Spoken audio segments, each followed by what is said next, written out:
Bisa, terima kasih Anda masih bersama kami dan pemerintah Indonesia diminta untuk mempertajam kebijakan luar negeri dan pertahanan di tanah air. Hal ini dilakukan untuk merespon isu internasional yang berkaitan dengan keamanan nasional. Pemerintah Indonesia diminta untuk segera mempertajam sekaligus mengintegrasikan kebijakan luar negeri dan pertahanan di tanah air. Hal ini dilakukan guna merespon isu internasional yang berkaitan dengan keamanan nasional, salah satunya ialah mengenai sengketa Laut Cina Selatan. Sejumlah pengamat menilai bahwa kebijakan pemerintahan Presiden Joko Widodo dalam menyikapi isu Laut Cina Selatan masih dianggap belum maksimal. Bahkan klaim historis Tiongkok terhadap sebagian besar wilayah Laut Cina Selatan diprediksi dapat mempengaruhi keamanan nasional, terutama terkait kedaulatan maritim negara. Namun para analis juga mendukung wacana-wacana pemerintah yang tengah merumuskan Omnibus Law dalam urusan keamanan maritim, di mana RUU tersebut harus terdiri dari kebijakan pertahanan luar negeri Indonesia agar pemerintah bisa efektif dalam merespons segala isu regional maupun global. Seperti diketahui, isu Laut Cina Selatan kembali menjadi sorotan utama usai negeri tirai bambu menunjukkan agresivitas di perairan kaya sumber daya alam tersebut. Seperti diketahui, isu Laut Cina Selatan kembali menjadi sorotan utama usai negeri tirai bambu menunjukkan agresivitas di perairan kaya sumber daya alam tersebut demi mempertegas klaim teritorial mereka. Untuk itu, pemerintah bersama dengan negara ASEAN lainnya harus mengambil langkah konkret serta mempersiapkan alternatif jika Tiongkok semakin agresif dalam mengklaim Laut Cina Selatan secara sepihak. Berbagai sumber, IDX Channel.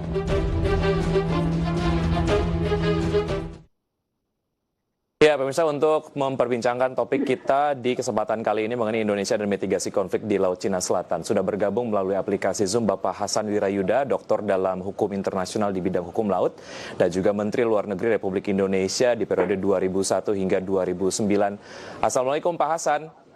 Waalaikumsalam. Terima kasih Pak Hasan sudah bergabung di Market Review. Pak Hasan, sehat Pak? Alhamdulillah. Baik, Pak Hasan, kita akan memperbincangkan satu topik yang cukup hangat diperbincangkan, bagaimana sebetulnya Laut Cina Selatan ini kemudian diperebutkan dalam tanda kutip oleh banyak negara. Beberapa alasannya tentu saja mengenai cadangan minyak, kemudian juga cadangan gas alam, perikanan yang melimpah, dan tentu saja 40% perdagangan internasional melalui kawasan ini. Pak Hasan, jika dilihat dari batas-batas wilayah yang ada, apakah itu dilihat dari batasan daratan, kemudian perairan dan juga udara, negara mana yang paling berhak mendapatkan porsi lebih lah ya dalam kuasaan Laut Cina Selatan? Mungkin kita bicara dulu tentang fakta dasar. Laut Cina Selatan itu meliputi 3,5 juta kilometer persegi. Dan China mengklaim 90% dari wilayah seluas itu. Secara sepihak tentunya.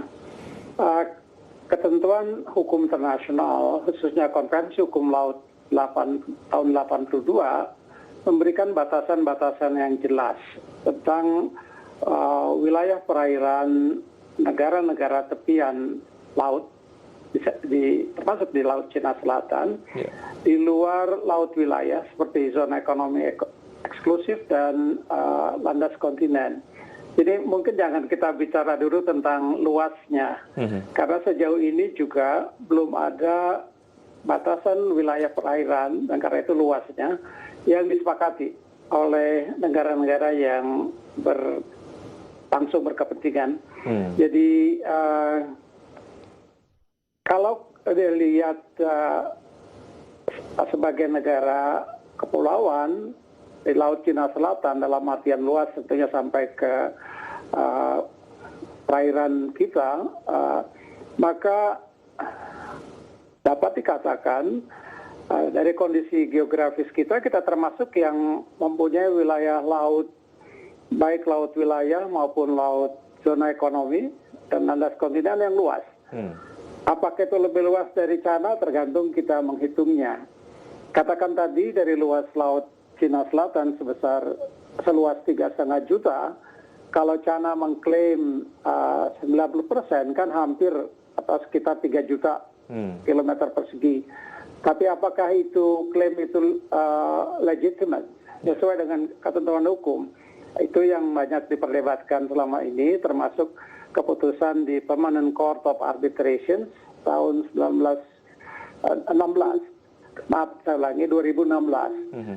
Yang sangat jelas mengatakan bahwa klaim berdasarkan historic rights itu tidak ada dasarnya. They have no legal basis under atau di bawah konvensi internasional. Malah dari 3 juta yang diklaim, kurang lebih 3 juta kilometer persegi yang diklaim, saya percaya sebagian kecil yang bisa secara legal bisa dimiliki oleh China. Baik.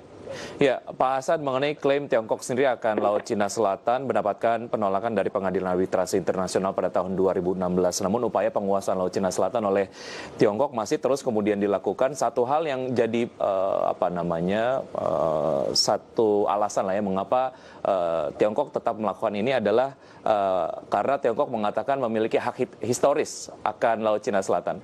Analisa Anda seperti apa, Pak Hasan?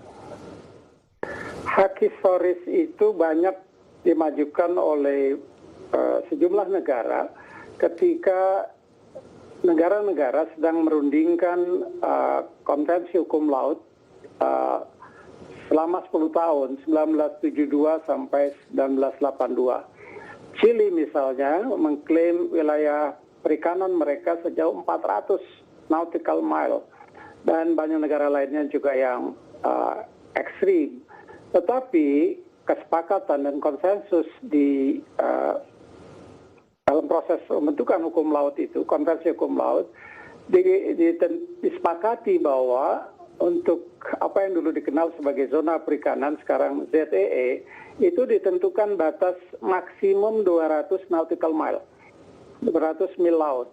Nah, ruling atau keputusan dari PCA mengatakan bahwa pertama, klaim historic rights itu sudah extinguished, mereka sebut istilahnya, sudah dimatikan dengan ketentuan-ketentuan yang jelas dari Konvensi Hukum Laut 1982 yang sangat eksak menentukan. Jadi klaim historis ini juga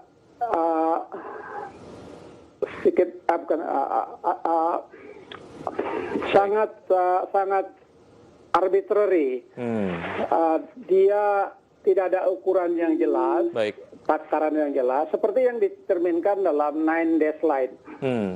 Dan ini sebetulnya adalah sebuah dasar yang tidak memiliki kekuatan hukum yang kuat begitu ya, Pak Hasan ya. Baik, kita ada beberapa segmen akan kita lanjutkan usai jeda berikut ini, Pak Hasan, dan pemirsa tetap di Market Review. Usai jeda kami akan segera kembali.